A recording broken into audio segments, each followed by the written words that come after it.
마음이 편안해지는 시간, 함께하는 별책룸입니다. 그런데요, 생각이 너무 많아서 피곤하다는 말은 시간이 갈수록 반드시 당신을 외롭게 만듭니다. 이 말 속에는 단순한 피로가 아니라 세상과 다르게 살아가는 사람의 고립감이 숨어 있기 때문입니다. 혹시 이런 경험 있으신가요? 작은 말 한마디가 머릿속에서 며칠씩 맴도는 순간, 그 말을 한 사람은 이미 까맣게 잊었을 텐데, 혼자서만 그 말의 의미를 수십 번 되새기며 밤을 지새우는 시간. 다른 사람들은 쉽게 넘기는데, 나만 계속 생각하게 되는 일, 주변에서 별일 아니야 라고 할 때마다, 오히려 자신이 이상한 사람처럼 느껴지는 그 감정. 왜 이렇게 예민해? 라는 말에 스스로를 탓하게 되는 밤. 예민한 게 잘못인 것처럼 둔감해지기 위해 애쓰다가 더 지쳐버리는 악순환. 이건 당신이 유난스러워서가 아니라 당신의 마음이 세상을 더 깊이 느끼고 있다는 신호일 수 있습니다. 마치 같은 음악을 들어도 어떤 사람은 멜로디만 듣고 어떤 사람은 그 안의 모든 악기 소리를 구분해 듣는 것처럼 당신은 삶의 더 많은 층위를 감지하고 있는 것입니다. 오늘은 5가지 이야기를 함께 나눠볼게요. 생각이 많다는 것의 진짜 의미가 무엇인지, 그리고 그 예민함을 어떻게 지혜로 바꿀 수 있는지요. 이것은 당신을 고치거나 바꾸려는 이야기가 아닙니다. 오히려 그 반대입니다. 있는 그대로의 당신을 이해하고 그 특성을 받아들이며 나아가 그것을 삶의 강점으로 만드는 이야기입니다. 오늘 이 5가지를 끝까지 들으시면 왜 내가 늘 혼자 힘들어 했는지가 딱 한 문장으로 정리될 겁니다. 그리고 내일부터는 예민함을 약점이 아니라 당신만의 독특한 감각으로 세상을 더 풍부하게 경험하는 능력으로 소중히 여기는 방법을 갖게 되실 거예요. 이 영상이 도움이 된다면 구독과 좋아요로 응원해주세요. 생각이 많다는 건 마음이 약한 게 아니라 세상을 대충 보지 않는다는 뜻입니다. 이 예민함은 결함이 아니라 감각이다. 첫 번째 이야기입니다. 생각이 많은 사람은 세상을 더 선명하게 느낍니다. 물론 모든 경우가 그렇다는 건 아닙니다. 사람마다 성향도 다르고 상황도 다 다르니까요. 하지만 생각이 많은 사람들에게는 공통적으로 나타나는 특징이 하나 있습니다. 바로 세상의 미묘한 신호들을 놓치지 않는다는 것입니다. 모임에서 다들 웃고 떠들 때 혼자만 그 속에서 작은 어색함을 느끼는 순간이 있습니다. 누군가의 말투가 평소와 조금 다르다거나 표정에 스치는 그림자 같은 것을 알아차리는 능력. 다른 사람들은 기분 탓이라고 넘기는 순간에 그 안에 진짜 감정을 읽어내는 것입니다. 어떤 사람이 모임에서 계속 괜찮아요, 괜찮아요를 반복했던 일이 있었습니다. 말로는 분명 괜찮다고 했고 표면적으로는 아무 문제가 없어 보였습니다. 하지만 주의 깊게 보면 그 사람의 몸은 전혀 다른 이야기를 하고 있었습니다. 대화 내내 손끝으로 컵을 두드리고 손톱을 뜯고 옷자락을 비비작거리는 모습. 이런 작은 행동들은 말로 표현되지 않은 불안이 밖으로 새어나오는 통로입니다. 그 불안은 공기를 타고 전염됩니다. 함께 있던 사람 중 예민한 사람은 집에 돌아가서도 왠지 모를 답답함을 느꼈을 것입니다. 이것은 공감 능력이 높기 때문입니다. 상대방의 감정을 무의식적으로 흡수하는 것이죠. 심리학자 엘레인 아론은 이를 감각 처리 민감성이라고 설명합니다. 전체 인구의 약 15 내지 20%가 이런 특성을 가지고 태어난다고 합니다. 이들은 자극에 대한 감수성이 높아서 다른 사람들이 놓치는 미묘한 신호들을 더 많이 포착합니다. 이것은 뇌의 결함이 아니라 하나의 특성입니다. 마치 어떤 사람은 색을 더 선명하게 보고 어떤 사람은 소리를 더 정확하게 듣는 것처럼 어떤 사람은 감정과 분위기를 더 섬세하게 감지하는 것입니다. 문제는 이 사회가 대체로 이런 민감성을 약점으로 취급한다는 것입니다. 너무 예민하다, 별일 아닌데, 왜 그래? 같은 말들이 이 특성을 가진 사람들을 끊임없이 의심하게 만듭니다. 하지만 곰곰이 생각해보면 우리 모두에게는 양면성이 있습니다. 때로는 상대방이 불편해하는 걸 느끼면서도 모르는 척하고 싶을 때가 있습니다. 너무 깊이 들어가는 게 부담스러워서 일부러 둔감한 척할 때도 있습니다. 이것은 자기 보호의 한 방법이기도 합니다.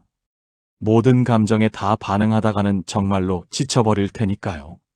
이렇게만 생각해 보세요. 작은 변화를 알아차리는 것 자체가 문제가 아닙니다. 그것은 당신이 가진 예민한 안테나가 제대로 작동하고 있다는 증거일 뿐입니다.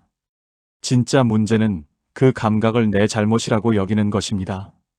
당신이 느끼는 게 과민한 게 아니라 이 세상이 둔감하게 살라고 요구하는 것일 수 있습니다. 효율과 속도를 중시하는 현대 사회에서 섬세하게 느끼는 사람은 오히려 방해물처럼 취급되기도 합니다. 그럴 땐 이렇게 스스로에게 말해보세요. 내가 느끼는 건 틀린 게 아니야. 이건 나만의 감각이야. 이건 내 감각이 예민한 거지. 내가 이상한 게 아니야. 오히려 이 능력은 귀한 거야. 많이 느낀다는 건 많이 이해할 수 있다는 뜻이야. 그리고 그것은 축복이야. 그래서 이렇게 해볼 수 있습니다. 느낀 것을 부정하지 않기, 대신 그 감각을 조용히 관찰하기, 그리고 필요할 때만 말하고 나머지는 흘려보내기. 모든 감각에 다 반응할 필요는 없습니다. 선택적으로 반응하는 것, 그것이 예민함을 지혜롭게 사용하는 방법입니다. 이 감각을 계속 억누르면 당신은 스스로를 믿지 못하게 됩니다. 자신의 직관을 무시하는 습관이 쌓이면 결국 자기 자신과의 연결이 끊어집니다. 예민함은 약점이 아니라 남들이 놓치는 것을 볼 수 있는 능력입니다. 혼자 있는 시간은 도피가 아니라 회복이다. 두 번째 이야기입니다. 생각이 많은 사람은 혼자 있을 때 비로소 숨을 쉽니다.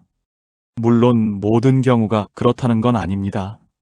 어떤 분들은 사람들과 함께 있을 때 더 편하고 오히려 혼자 있으면 외로움을 느낄 수도 있으니까요. 하지만 생각이 많고 예민한 사람들에게는 독특한 패턴이 하나 있습니다. 바로 사람들과의 시간 후에 반드시 재충전 시간이 필요하다는 것입니다. 사람들과 즐겁게 시간을 보내고 집에 돌아왔는데 왠지 모를 피로감이 밀려오는 경험. 아무것도 안 했는데 진이 빠지고 다시 혼자만의 시간이 절실해지는 그 순간. 이것은 이상한 현상이 아닙니다. 생각이 많은 사람들은 사회적 상황에서 엄청난 에너지를 소모하기 때문입니다. 어떤 사람이 친한 이웃들과 하루 종일 나들이를 갔습니다. 다들 즐겁게 수다 떨고 사진 찍고 맛있는 것도 먹었습니다. 분명 좋은 시간이었고 웃음도 많았습니다. 하지만 집에 오자마자 그 사람은 아무 말도 하기 싫어졌습니다. 가족이 어떻게 다녀왔어요? 재미있었어요? 라고 물어도 대답하기조차 힘들었습니다. 그냥 방에 가만히 앉아서 창밖만 바라보는 시간이 필요했습니다. 이것은 사람들을 싫어해서가 아닙니다. 오히려 그 반대입니다. 너무 많이 느끼고, 너무 많이 신경 쓰고, 너무 많이 공감했기 때문에 마음이 과부하 상태가 된 것입니다. 이제 그 모든 감정과 자극들을 정리할 시간이 필요한 것이죠. 심리학자 칼 융은 이를 내향성이라고 설명합니다. 하지만 많은 사람들이 내향성을 오해합니다. 내향적이라고 해서 수줍음이 많거나 사교성이 없는 게 아닙니다. 내향적인 사람은 외부 자극으로 에너지를 소모하고 혼자 있는 시간을 통해 에너지를 회복합니다. 반면 외향적인 사람은 사람들과의 교류로 에너지를 얻습니다. 이것은 우열의 문제가 아니라 에너지 시스템의 차이입니다. 생각이 많은 사람들은 대부분 내향적 성향을 가지고 있습니다. 외부 세계의 자극을 더 깊이 처리하기 때문에 같은 시간을 보내도 더 많은 에너지를 씁니다.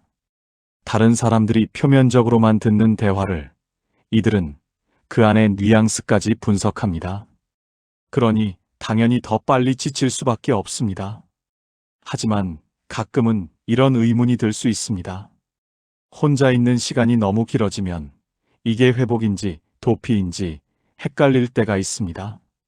사람들과 어울리는 걸 일부러 피하고 있는 건 아닌지, 세상과 단절되고 있는 건 아닌지 불안해질 수 있습니다. 이것은 중요한 구분입니다. 이렇게만 판단해 보세요. 혼자 있고 난 뒤에 마음이 가벼워지는가, 아니면 더 무거워지는가? 혼자 있는 시간 후에 다시 사람들을 만날 수 있는 에너지가 생기는가, 아니면 점점 더 사람을 피하고 싶어지는가? 전자라면 그건 건강한 회복이고, 후자라면 그건 회피일 수 있습니다. 회복은 당신을 세상으로 다시 내보내지만, 회피는 당신을 점점 더 고립시킵니다. 그럴 땐 이렇게 스스로를 허락해 보세요. 나는 혼자 있을 시간이 필요한 사람이야. 그게 내 본성이고, 그것은 정상이야. 이건 도망이 아니라 나를 돌보는 시간이야. 자기 돌봄은 이기심이 아니라 필수야. 나만의 속도로 살아도 괜찮아. 남들 속도에 맞출 필요 없어. 그래서 이렇게 해볼 수 있습니다. 사람들에게 미리 말해두기. 저는 혼자 있는 시간이 필요한 사람이에요. 그래야 다시 만날 때 더 좋은 에너지로 만날 수 있어요. 죄책감 없이 거절하기. 오늘은 혼자 쉬고 싶어요. 다음에 꼭 함께 해요. 그리고 그 시간을 온전히 즐기기.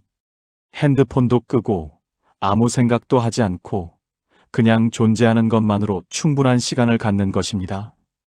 혼자 있을 권리를 스스로에게 주지 않으면 당신은 사람들 속에서 점점 더 외로워집니다. 몸은 사람들 속에 있지만 마음은 이미 탈진한 상태로 겉으로만 웃는 빈 껍데기가 되어버립니다. 혼자 있는 시간은 고독이 아니라 나를 다시 만나는 시간입니다. 모든 생각을 설명할 필요는 없다. 세 번째 이야기입니다. 생각이 많은 사람은 자꾸 설명하려다 지칩니다. 물론 모든 경우가 그렇다는 건 아닙니다. 때로는 설명이 필요한 순간도 분명 있고 소통을 통해 오해가 풀리는 경우도 많으니까요. 하지만 생각이 많은 사람들은 특별한 딜레마에 빠지곤 합니다. 바로 자신의 감정을 정당화해야 한다는 강박입니다. 누군가의 말이나 행동이 불편했는데 그걸 상대방에게 설명하려다가 오히려 더 힘들어지는 경험. 왜 그게 불편했는지 설명하려면 그 상황을 다시 곱씹어야 하고 자신의 감정을 해부해야 하고 논리적 근거를 대야 합니다. 그 과정에서 상처는 2번, 3번 반복됩니다. 어떤 사람이 작은 모임에서 요즘 좀 피곤해 보이시네요? 라는 말을 들었습니다. 아마 상대방은 걱정하는 마음에서 한 말이었을 겁니다.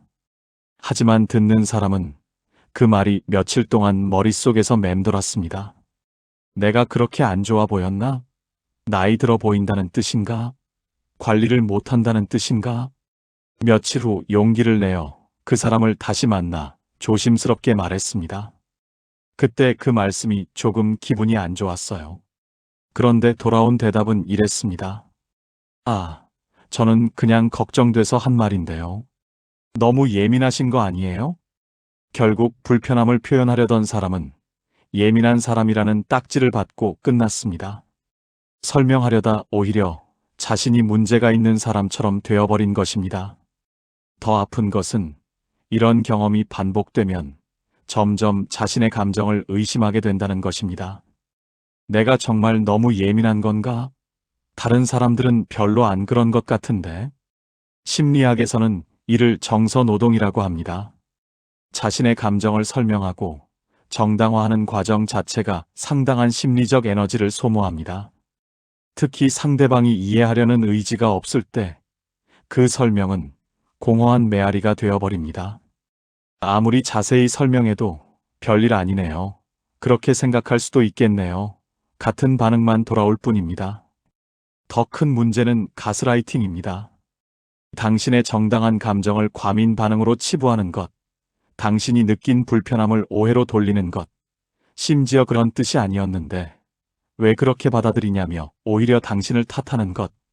이런 반응들은 당신의 현실 감각을 흔들어 놓습니다. 하지만 생각해보면 우리 모두 때때로 양면성을 보입니다. 누군가 우리에게 불편했다고 말할 때 우리는 어떻게 반응하나요? 그건 그런 뜻이 아니었는데 라고 즉각 방어하지는 않았나요? 상대의 감정보다 내 의도를 먼저 설명하려 하지는 않았나요? 우리도 때때로 다른 사람의 감정을 과민 반응으로 치부했을 수 있습니다. 이렇게만 구분해 보세요. 설명해서 관계가 나아질 것 같은가, 아니면 설명해도 이해받지 못할 것 같은가? 상대방이 진심으로 들을 준비가 되어 있는가, 아니면 그저 자기 정당화만 하려는가? 후자라면 설명하지 않는 것도 지혜입니다. 에너지를 아껴서 정말 가치 있는 관계에 쓰는 것이 더 현명합니다. 그럴 땐 이렇게 스스로를 보호해 보세요. 이해받지 못해도 괜찮아. 모든 사람이 나를 이해할 필요는 없어. 모든 감정을 증명할 필요는 없어. 내가 느낀 건 그 자체로 유효해. 나는 내 마음을 알고 있으면 돼. 그것만으로도 충분해. 그래서 이렇게 해볼 수 있습니다. 설명하고 싶은 마음이 들 때 한 번 더 생각하기. 이 사람은 정말 들을 준비가 되어 있나? 이 상대가 진짜 이해하려는 태도를 보이는지 보기. 방어적인가, 개방적인가? 그리고 필요 없다 싶으면 조용히 거리두기. 설명 대신 행동으로 경계를 만드는 것입니다. 모든 마음을 설명하려다 보면 당신은 감정이 아니라 말에 지칩니다. 그리고 결국 자신의 감정조차 의심하게 되어 내면의 나침반을 잃어버립니다. 이해받지 못하는 마음도 존재할 자격이 있습니다. 여기까지 들으시면서 혹시 이런 생각하셨나요? 아, 나만 이런 게 아니었구나 하고 조금 안도하셨을 수도 있습니다. 세상에 나와 비슷하게 느끼는 사람들이 있다는 것, 내가 이상한 게 아니라는 것을 알게 되는 순간의 안도감, 혹은 역시 나는 좀 유난스러운 사람인가 하고 마음이 무거우셨을 수도 있습니다. 내 예민함이 다시 한번 확인되는 것 같아서 더 위축되는 느낌. 하지만 이 이야기의 진짜 의미는 당신을 분석하거나 진단하려는 게 아닙니다. 이것은 당신을 있는 그대로 이해하고 받아들이기 위한 이야기예요. 생각이 많다는 건 세상을 섬세하게 느낀다는 뜻이고, 그 섬세함은 약점이 아니라 하나의 독특한 감각입니다.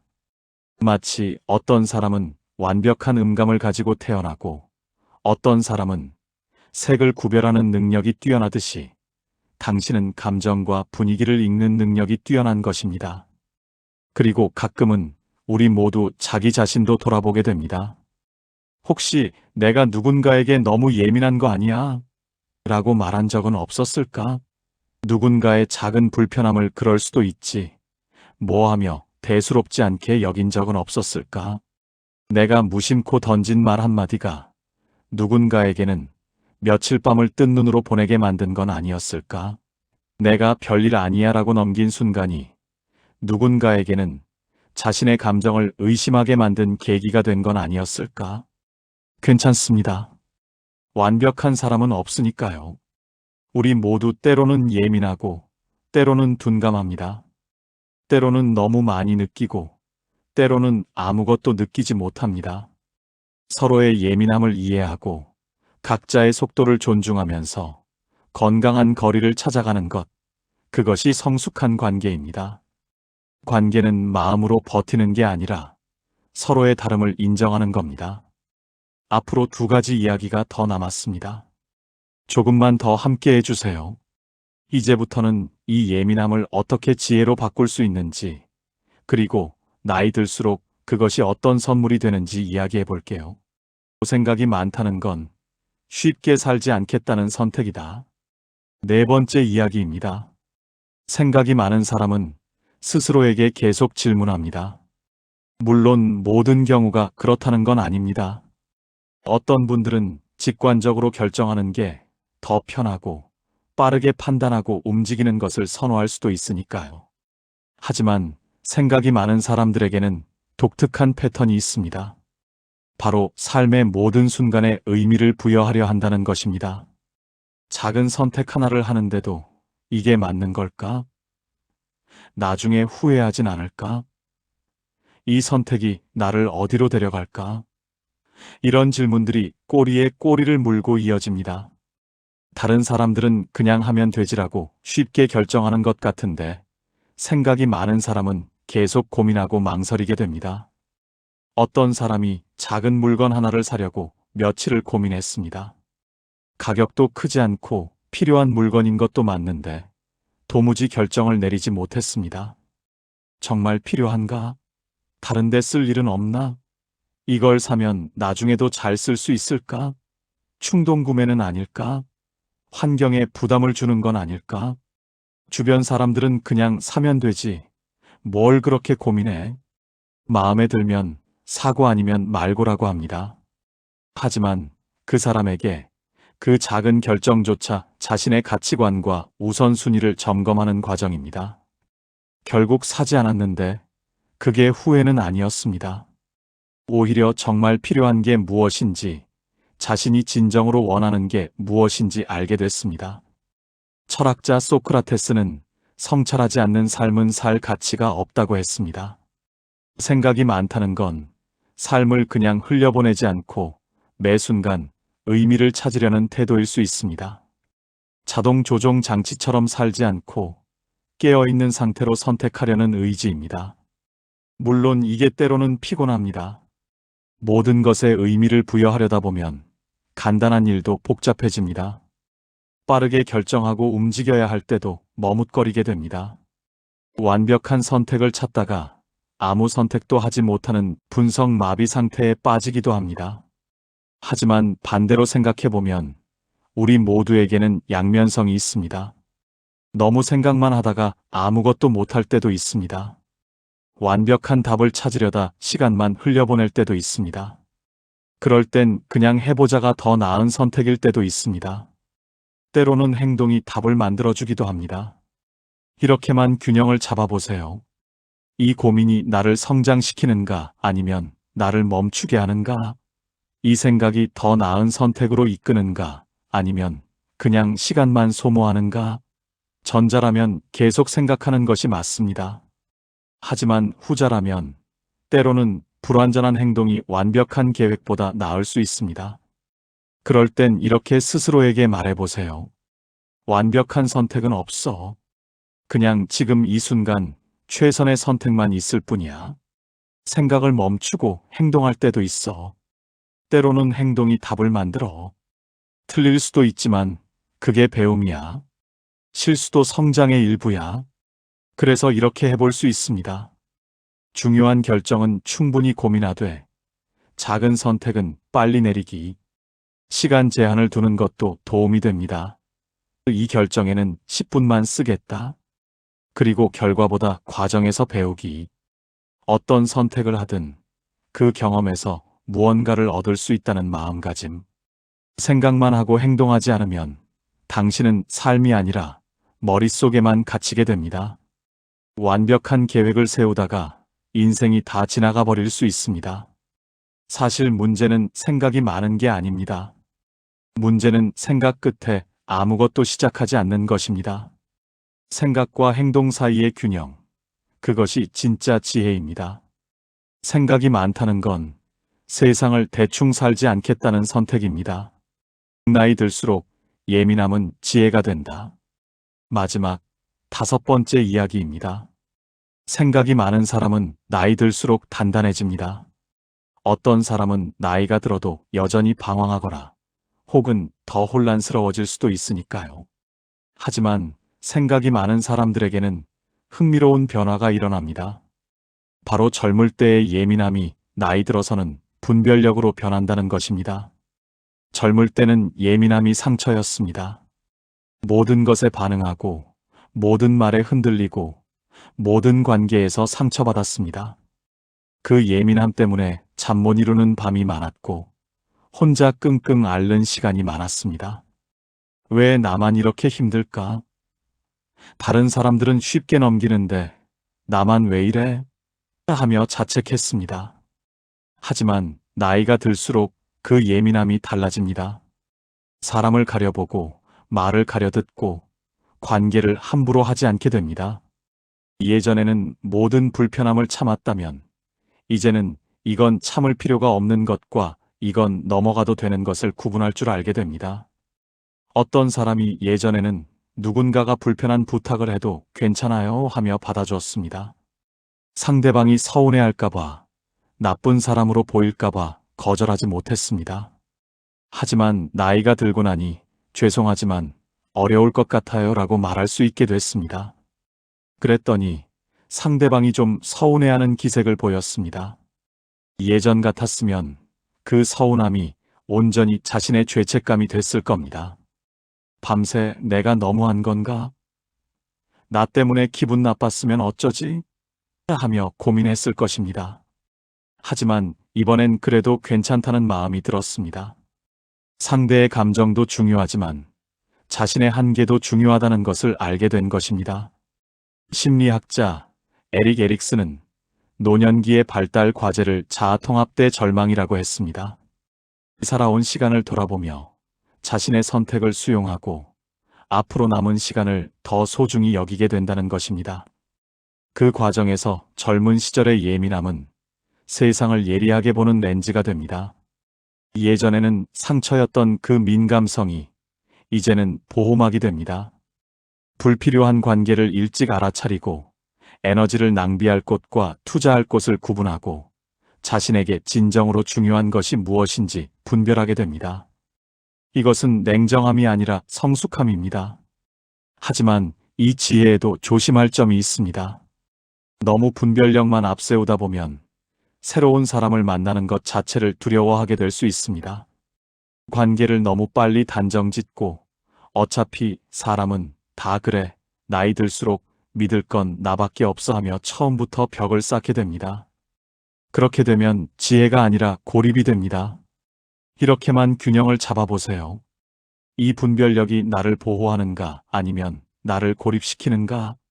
이 경계가 필요한 사람을 걸러내는가 아니면 모든 사람을 차단하는가? 전자라면 지혜이고 후자라면 방어일 수 있습니다. 보호와 고립 사이에는 미세한 선이 있습니다. 그럴 땐 이렇게 스스로를 열어보세요. 모든 사람이 다 같진 않아. 이번에는 다를 수 있어. 과거의 상처가 미래의 가능성을 막지 않게 하자. 조심하되 완전히 닫지는 말자. 선택적으로 열자. 그래서 이렇게 해볼 수 있습니다. 경계는 갖되 편견은 갖지 않기. 기준은 잇되 유연함도 유지하기. 그리고 필요하면 거리 두되 미워하지는 않기. 상대방이 나쁜 사람이어서가 아니라 단지 나와 맞지 않는 사람일 뿐이라는 관점. 예민함을 방어막으로만 쓰면 당신은 안전해지지만 외로워집니다. 상처받지 않으려다 아무것도 느끼지 못하게 될 수 있습니다. 나이 들수록 배우는 건 모든 사람을 받아들이는 게 아니라 나를 지키며 열린 마음을 유지하는 겁니다. 그렇다면 오늘부터 어떻게 해볼까요? 생각이 많고 예민한 마음을 어떻게 지혜로 바꿀 수 있을까요? 구체적인 실천 방법 5가지를 함께 살펴보겠습니다. 첫째, 느낀 것을 부정하지 않기. 너무 예민한 거 아니야? 라는 말에 스스로를 의심하지 마세요. 당신이 느낀 건 틀린 게 아니라 당신만의 독특한 감각입니다. 그 감각을 신뢰하세요. 물론 모든 감각에 다 반응할 필요는 없습니다. 하지만 느낀 것 자체를 부정하는 것과 느낀 후에 선택적으로 반응하는 것은 다릅니다. 매일 아침 또는 저녁에 잠깐 시간을 내서 오늘 내가 느낀 것들을 관찰해 보세요. 판단하지 말고 그냥 알아차리기만 하세요. 아, 나는 저 사람의 말투에서 불편함을 느꼈구나. 나는 저 상황에서 불안을 느꼈구나. 이렇게 감정을 명명하는 것만으로도 그 감정이 당신을 휘두르는 힘이 줄어듭니다. 둘째, 혼자 있을 권리를 스스로에게 주기. 사람들과 어울리다가 지칠 때, 혼자 있고 싶을 때, 죄책감 없이 그 시간을 가지세요. 그건 도피가 아니라 회복입니다. 배터리를 충전하는 시간입니다. 스마트폰도 충전이 필요한데 사람이라고 필요 없을까요? 주변 사람들에게 미리 말해두는 것도 좋습니다. 저는 사람들과 시간을 보내고 나면 혼자 있는 시간이 필요한 사람이에요. 그게 저를 회복시켜요.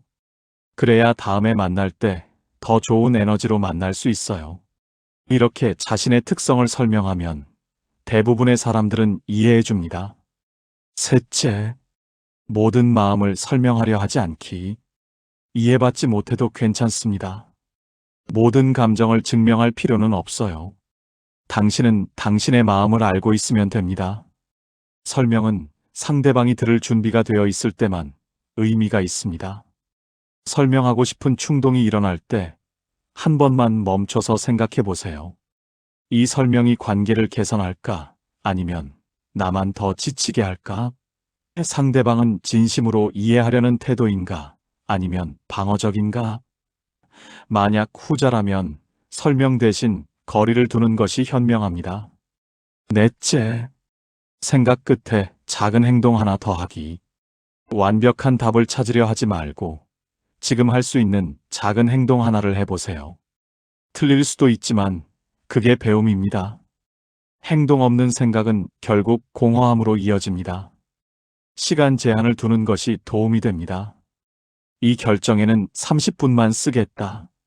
그 후에는 결정하고 행동하겠다. 혹은 이 문제는 일주일만 고민하겠다. 그 후에는 현재 가진 정보로 최선의 선택을 하겠다. 이렇게 스스로에게 데드라인을 주면 무한한 고민의 늪에서 벗어날 수 있습니다.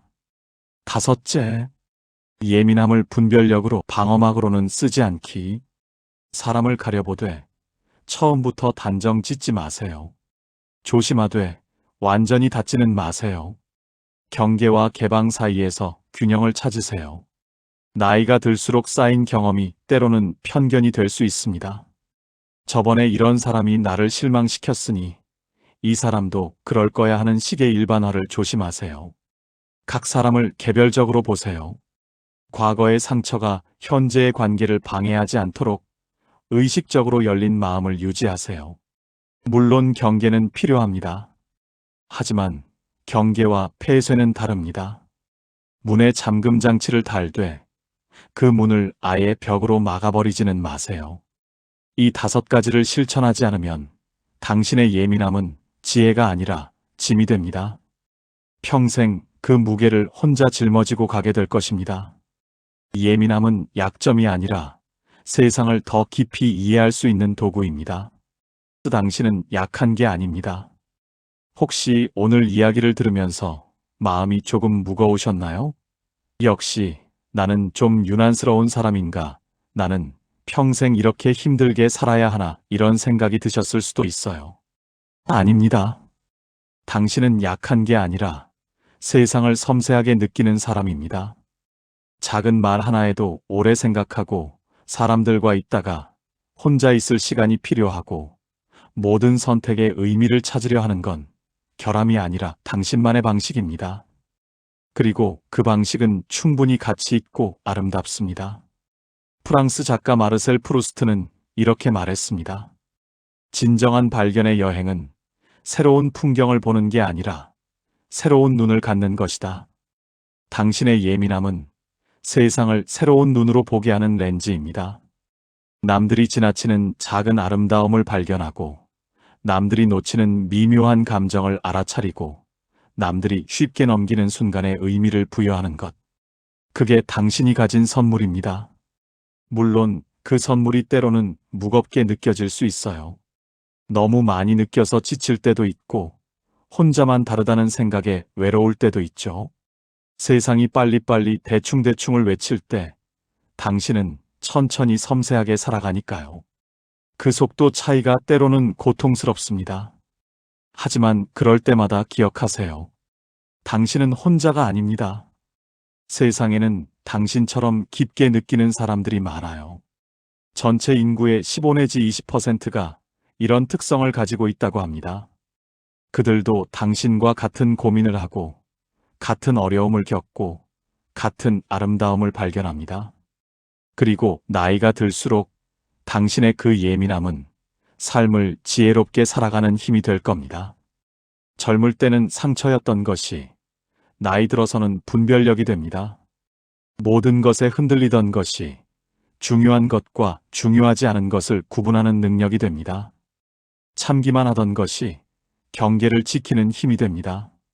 당신의 예민함은 당신이 세상을 사랑하는 방식입니다. 대충 살지 않고 의미 있게 살려는 노력입니다. 그 노력이 때로는 당신을 지치게 하지만 동시에 당신의 삶을 더 풍요롭게 만듭니다. 표면만 보는 사람은 절대 느낄 수 없는 깊이를 당신은 느낍니다. 당신의 예민함을 부정하면 당신은 가장 소중한 부분을 잃게 됩니다. 세상을 섬세하게 느끼는 능력, 그것은 당신의 본질입니다. 지키려 애쓰다 지칠 때는 잠시 쉬어가도 괜찮습니다. 당신의 섬세함은 약점이 아니라 세상을 더 아름답게 보는 능력이니까요. 오늘 5가지 이야기를 함께 나눴습니다. 예민함은 결함이 아니라 감각이라는 것. 혼자 있는 시간이 도피가 아니라 회복이라는 것. 모든 마음을 설명할 필요 없다는 것. 생각이 많다는 건 깊게 산다는 뜻이라는 것. 그리고 나이 들수록 그 예민함이 지혜가 된다는 것. 이 이야기는 당신을 바꾸려는 게 아니었어요. 오히려 그 반대였습니다. 당신을 있는 그대로 이해하고 당신의 예민함을 소중히 여기라는 작은 위로였을 뿐입니다. 세상이 덜 예민해져라고 말할 때 이 이야기는 그대로도 충분히 아름답다고 말하고 싶었습니다. 나이 들수록 배워야 할 예의는 단 하나입니다. 나 자신에게 무례하지 않는 것. 당신의 예민함은 약점이 아니라 세상을 더 깊이 느낄 수 있는 감각입니다. 그 감각을 부끄러워하지 마세요. 당신은 그대로 충분히 괜찮은 사람입니다. 아니, 괜찮은 정도가 아니라 특별한 사람입니다. 이 빠른 세상에서 천천히 깊게 살아가는 용기를 가진 사람이니까요. 여러분은 요즘 어떤 순간에 가장 예민함을 느끼시나요? 댓글로 한 단어만 남겨주세요. 관계 말 선택 피로. 구독과 좋아요는 더 좋은 이야기를 전하는 힘이 됩니다. 오늘도 끝까지 함께 해주셔서 감사합니다.